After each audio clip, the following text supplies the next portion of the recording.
إلا الله محمد رسول الله لا إله إلا الله محمد رسول الله.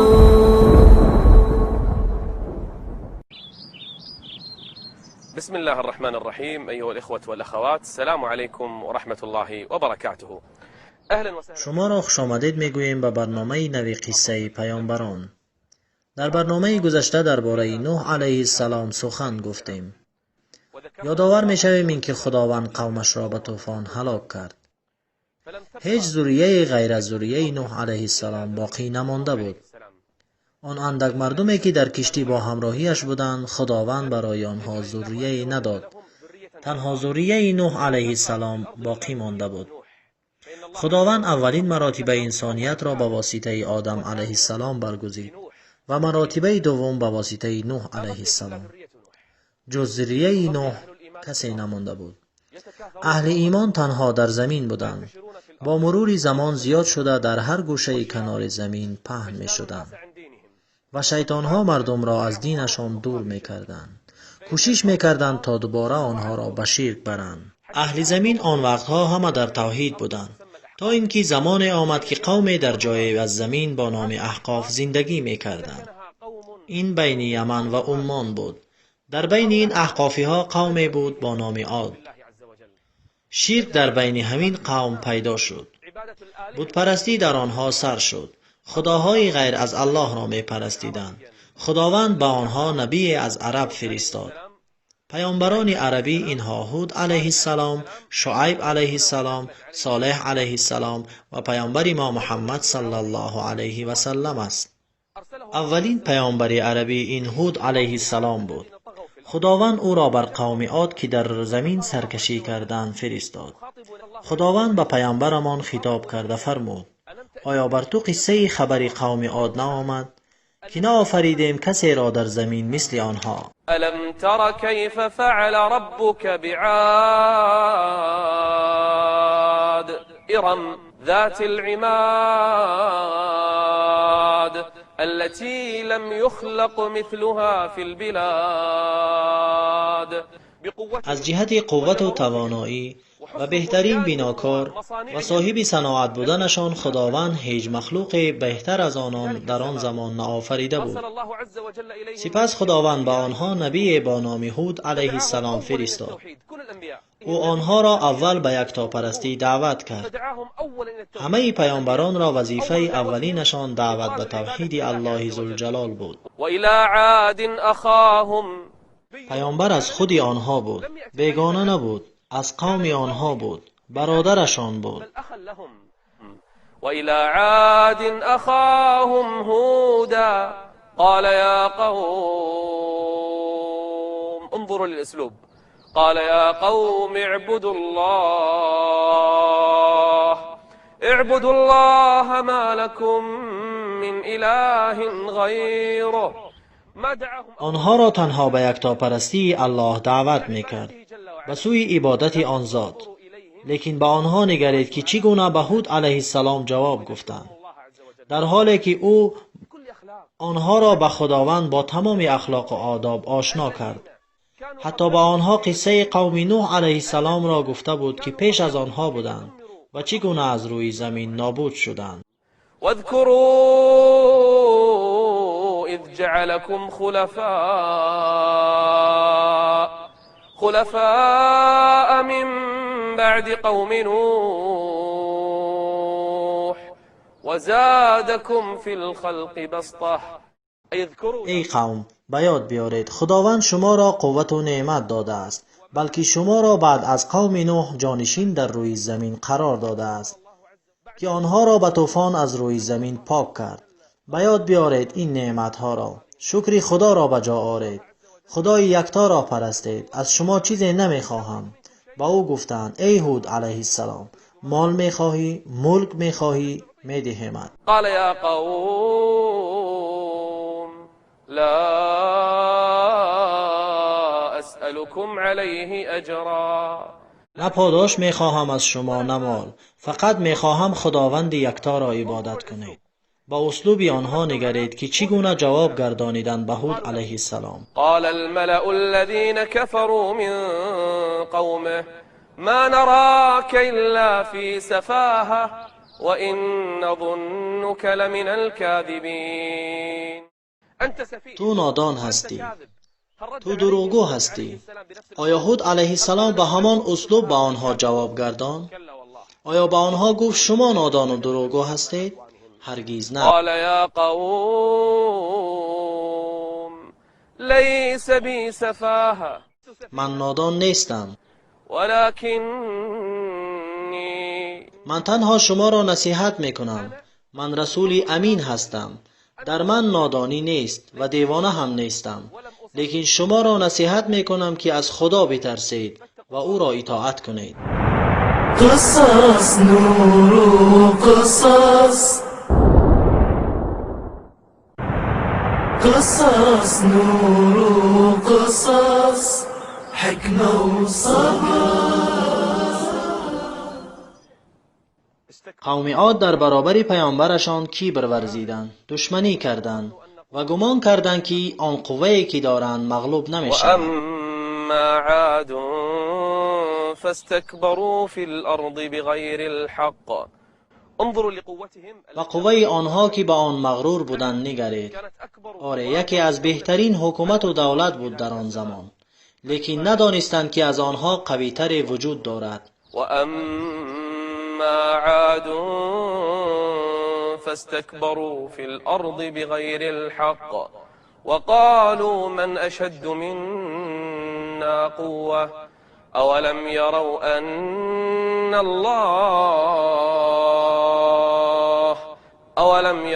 ان الله الذي خلقهم هو اشد منهم قوة. آیا نمی‌دانستند قوم عاد به آن گروه سرکش و آن جماعت قوی که از آنها قوی‌تری هست؟ او آن ذاتی است که آنها را آفریده است و تمام چیزها را آفریده است. اولم يروا ان الله الذي خلقهم هو اشد منهم قوة. هود علیه السلام به نزد آنها آمد، نصیحتشان میکرد، پندشان میداد که خداوند به شما نعمتها داده است، قصرها و خانه‌ها بنا کرده اید که به آنها محتاج نیستید. با وجود این همه خدا را شکر نمیکنید؟ اتبنون بكل ریع آیة تعبثون وتتخذون مصانع لعلكم تخلدون وإذا بطشتم جبارين فاتقوا الله وأطيعون. همه این نعمت‌هایی که نزد شما است، بناها، کارگاه‌ها، قصرهای بسیار، با وجود این همه به دولت‌های ضعیف، به فقرا، به مساکین دست درازی میکنید. از خدا بترسید، او را اطاعت کنید. نصیحتشان میکرد، پندشان میداد. از خدا میترسانید آنها را، ولیکن هیچ فایده ای نداشت. نزد هود علیه السلام آمدند، نبی ضعیفی که نه سلاح داشت و نه لشکر، مگر اندکی از مردم که ایمان آوردند.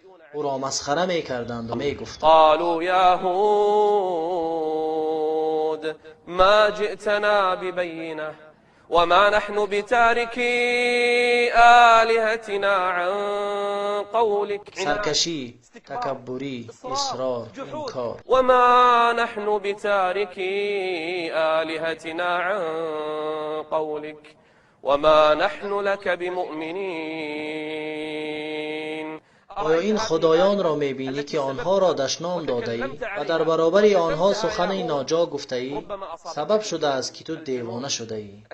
دیوانگی تهمتی آشکارایی است که بر تمام پیامبران زده می شود، و تمام داعیان و مخلصان. آسان است که آنها را تهمتی بر دروغ. ان نقول الا اعتراك بعض آلهتنا بسوء. همین خدایانند که تو را دیوانه گردانیدند. پس نبی خدا با تمام قوه و باوری به آنها جواب گرداند. گفت: ای قوم، انی بریء مما تشركون بیزاری کامل. من از شما بیزارم، از دینتان و از آنچه میپرستید. من از تمام آنها بیزارم. امتی سرسخت، امتی متکبر. هود علیه السلام از آنها نمی ترسید، زیرا او یکی از انبیای الله بود. به سلاحی که هود علیه السلام تکیه میکرد نظر افکنید چی داشت؟ قال یا قوم انی بریء مما تشركون من دونه فکیدونی جمیعا. سلاح‌هایتان را جمع کنید، لشکرهایتان را و تمام قوتتان را همه را جمع کنید. مرا ترسانیدن نمیتوانید، نه یک دقیقه، نه یک لحظه. فكيدوني جميعا ثم لا تنظرون. چی قوه داشت هود علیه السلام که در برابر این امت سرکش می ایستاد؟ با کدام قوه تکیه میکرد؟ چی قوه بود که هود علیه السلام با تکیه بر آن در برابر این امت سرکش و طغیانگر می ایستاد؟ چی چیز بود؟ بزرگترین اسلحه او چی بود؟ ما هو؟ إني توكلت على الله إني توكلت على الله ربي وربكم ما من دابة إلا هو آخذ بناصيتها إن ربي على صراط مستقيم. همه جانوران و پرندگان، همه حیوانات و چارپایان روی زمین را رزقشان در دست کیست؟ پروردگار عالم. من چنین استوار در برابر شما ایستادم. چرا؟ زیرا من تکیه به الله ذوالجلال کردم، سلاح مؤمنان، سلاح انبیا و رسولان. توکل بر خدا، توکل بر خدا کردم، خدا بسنده و چی خوب شاهده. هود علیه السلام در برابر قومش قرار گرفت و از هرچی آنان میکردن هراس نداشت.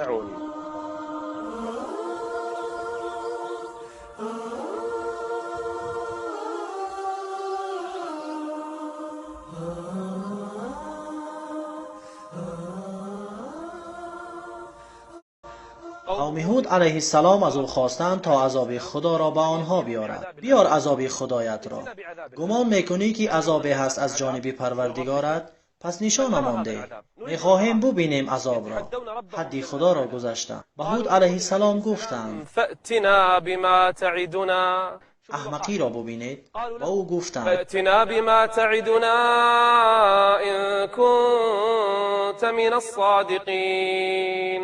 اگر راست میگویی میخواهیم عذاب پروردگارت را ببینیم. با دینی نو آمده ای و با خدای نو آمده ای. میخواهیم عذاب راش را ببینیم اگر راست میگویی. در این حال هود علیه السلام دستهایش را بالا کرد. قال رب انصرني بما كذبون. همه انبیا هرگاه که از امتهایشان ناامید میشدند سوی خدای ذوالجلال میکردند. قال رب انصرني بما كذبون. خداوند عزوجل به هود علیه السلام گفت قال عما قلیل. صبر کن ای هود، این مدت سالهاست اما نزد خداوند چیزی نیست. قال عما قلیل لیصبحن نادمین. همین امتی سرکش روز پشیمان میشوند. این امتی طغیانگری که به مردم ظلم میکنند پشیمان میشوند. صبر کن ای هود. قال عما قلیل لیصبحن نادمین. هود علیه السلام آنها را پند و نصیحت میکرد و اینکه روز آخرتی هست، زندگردانیدنی بعد از مرگ است، حیاتی دیگری هست، لیکن باورش نمیکردند، مسخره اش میکردند و میگفتند هیهات هیهات هیهات لما توعدون إن هي إلا حياتنا الدنيا نموت ونحيا وما نحن بمبعوثين. حالشان به مانند حال مردم امروزه است که میگویند زندگی همین است، تولد میشویم و میمیریم، حیاتی دیگری نیست بعد از مرگ، دوباره زنده نمیشویم، حساب و کتاب و عذاب هم نیست. در دنیا همان طوری که میخواهیم زندگی میکنیم.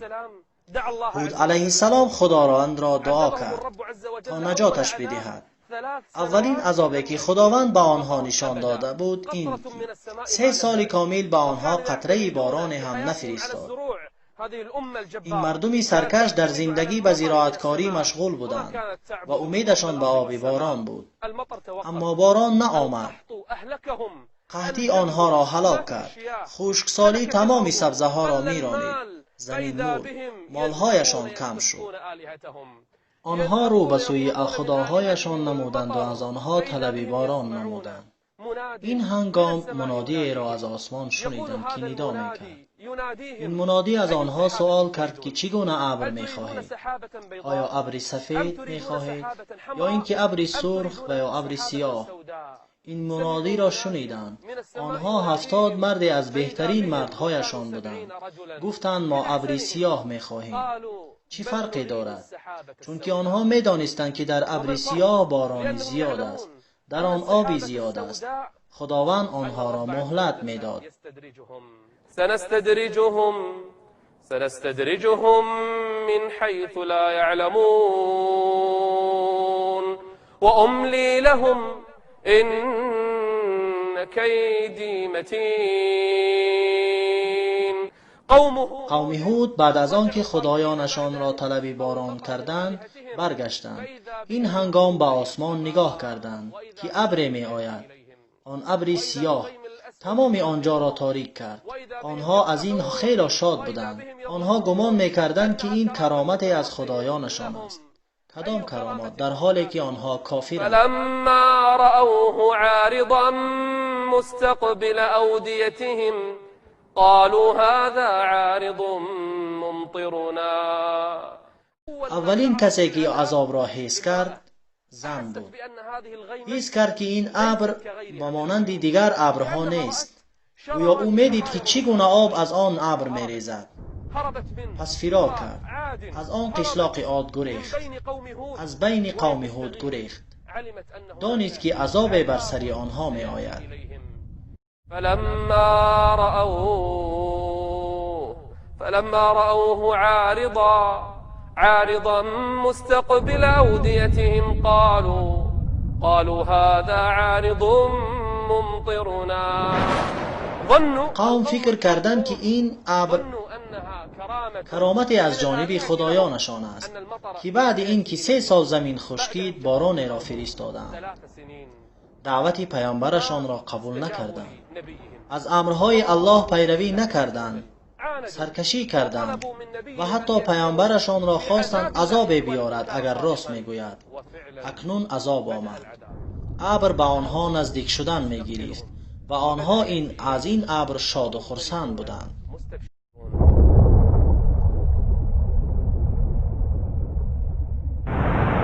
قصص نور قصص قصص نور قصص حكمة وصبر. قوم هود علیه السلام آن ابر سیاه را به خوشحالی استقبال کردند. گمان میکردند که در آن خیری است و بیرون برآمده شادی کنان میگفتند این همان ابری است که باران می آورد بر ما. این همان ابری است که آبها را بر ما می آورده است. این همان رزقی است که چندین سال قطع شده بود. از خدایانمان پرسان شدیم این ابرها را بر ما فرستادند. گفتند این ابری باراننده است بر ما، لیکن عذاب خدا بود که شروع می شد. این هنگام شماری سختی آمد. همه در تعجب بودند. این حادثه است، شمال است، شمالی از حد سخت. نه تنها شمالی سخت بلکه سرد و خیلی خنک که به کندن درختان شروع کرد.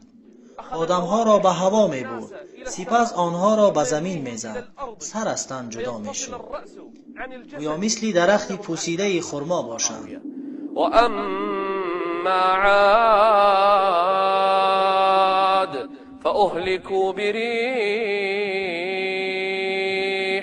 فأهلكوا بريح صرصر عاتية سخرها عليهم 7 ليال این شمال سخت از روز یکم شروع شد و تا آخری روز هشتم ادامه یافت. بین این روزها 7 شب بود. سخرها عليهم 7 ليال و8 أيام حسوما فترى القوم فيها صرعا. مردم در روی زمین افتاده بودند. مردم به خانه ها پنهان شده بودند. خنکی آنها را کشت. خنکی هلاکشان کرد. شمال سخت و هلاک کننده. عجیبی در آن است که در خانه ها در نزد آتش های سوزان بودند، اما خنکی آنها را هلاک کرد.